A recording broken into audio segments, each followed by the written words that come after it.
Ako kasi syempre, yung mashup, Ate Gay style, di ba? Yung same sila ng chord progression or kaya same melodic progression.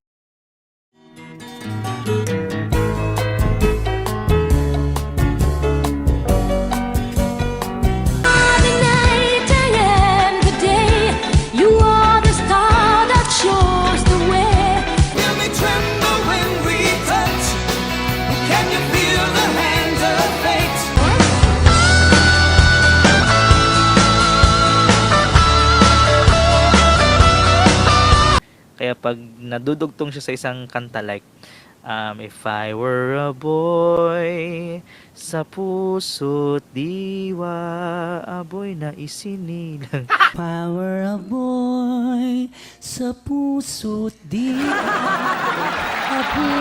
Kasi same siya ng melodic progression ng ako'y isang Pinoy, if I were a boy. Yun yung melodic progression. puso't Da da da da diwa. da.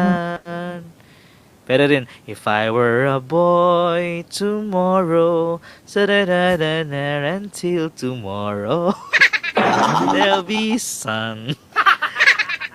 Alam mo bakit ko naisip yun? Kasi hindi ko kinanta yung lyrics, yung tono lang yung, di ba ganun yun, kung gusto mong malalaman kung anong kasunod na same, nagturo talaga ng mashup, no? Wow, bakit? Ganun talaga nag-work Ano eh. yun? Pwede yung ano eh, pwede yung gawing research Workshop. Tama, ganito sa nag-work music. yung mashup. So, melodic progression, same. Pero yung ginagawa ko sa, like, every breath you take, na lumilipad ay mahal ng Diyos, di kumukupas. Chord progression din yon kasi same ng music na ginamit. 'Di ba? Tapos, pwede mong kantahin yung another song, separate song. So, ganun din ang nangyari doon sa We Don't Talk About Bruno. May ganun, di ba? We don't talk about Bruno. Tapos meron silang di ba, 7-foot frame rats along his back. Tapos meron ding version na I'm sorry, maybe the ano yun?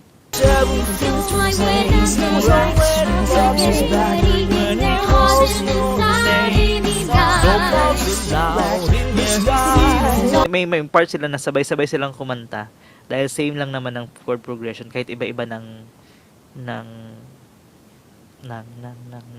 tono. Tono? Oh. Di kasi ako music ano.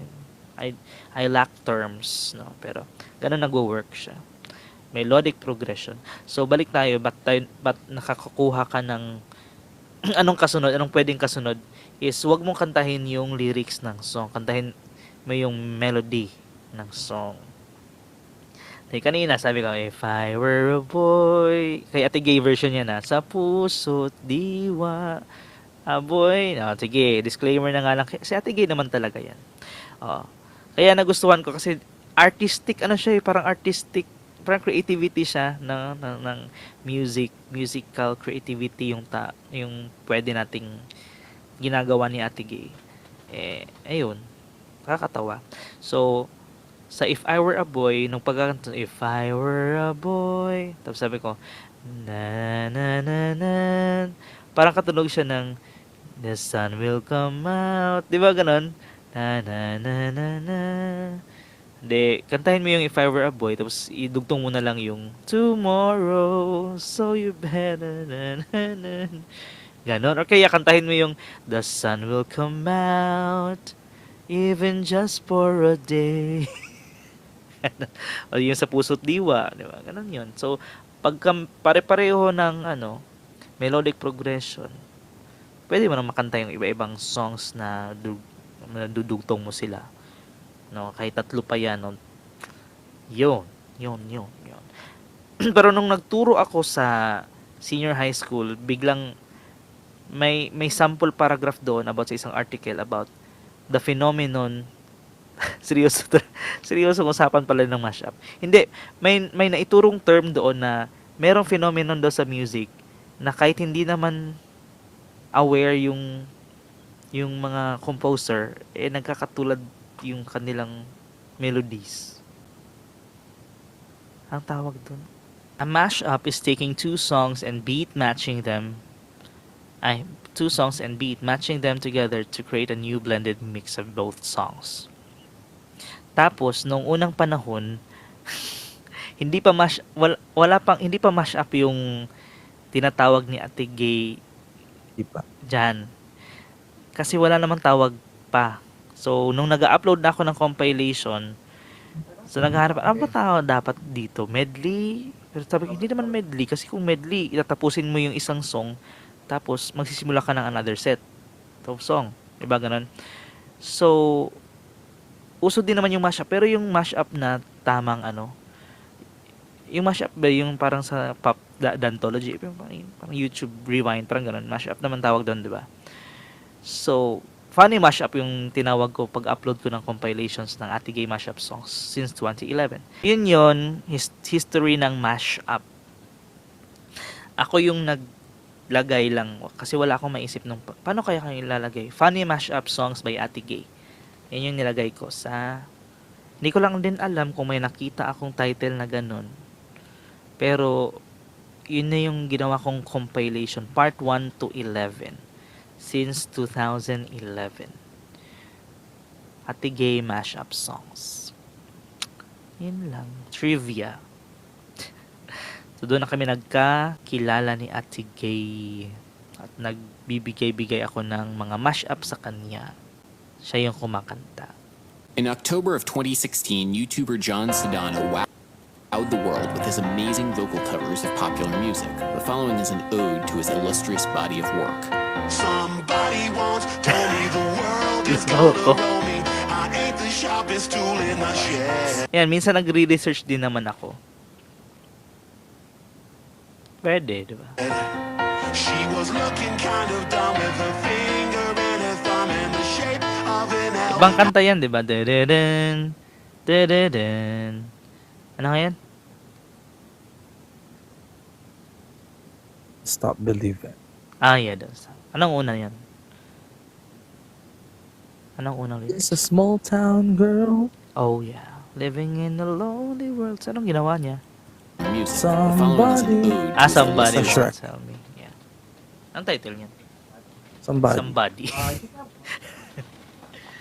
Somebody once told me Okay. outlines an F major triad, and that So, ang nakita ko kasing video is The Music Theory of Mashups. so I've transposed both songs to the key of F major. Now, Ah, yun. So, may pag-transpose pala para magsising. Okay. the first word, somebody, F, C, and A, outlines an F major triad. Diba? Mash-upping songs. Mashing up pala. Mashing up songs is a serious art, diba? Nagiging Oo funny lang kasi siya kasi si Ate Gay katunog talaga siya And ni it's Nora Honor, no? because popularized na siya. Pearly shells from the ocean, shining the sun, covering the shore. Yun. Dahil na-popularized na siya, nagiging na siya, another branch sa musical arts. May Parang nabasa kong katulad din comment kay before. diba? Kay Avril Lavigne. Bakit si Avril Lavigne? Ano siya study si Avril Lavigne sa punk sa isang university sa Asia. Japan siguro. Or sa China. China! Ganon yun. It's the... Ganar. It's the look. It's the... 133 na pala. Diba? Basta may kasama ka talaga sa live. Di mo namamalayan. Natapos ko yung ginagawa ko. Ay, sana all. Ako wala akong natapos. So, Wala na akong ginagawa. ano na lang kulang? Yung check ko na lang yung kulang. Some So, Somebody won't tell me. Pit- Yeah, yeah, yeah, yeah, yeah, yeah, yeah, yeah, yeah.